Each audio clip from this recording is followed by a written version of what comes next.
Hello friends, आपका अपना channel ये प्रोडक्ट रिव्यू विद अनुराग से आपके लिए लाए हैं डाबर वालों का सीतोपलादी चूरन, जो बहुत ही अच्छा चूरन है। आज हम इसका रिव्यू कर रहे हैं।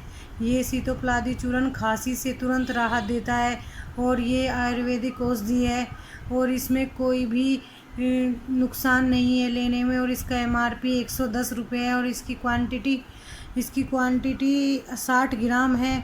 और ये आयुर्वेदा कंपनी का है और ये बेस्ट फार्मूला है खांसी के लिए। Thanks for watching. हमारे चैनल को सब्सक्राइब करें, लाइक करें ऐसे ही रोज़ वीडियो पाने के लिए।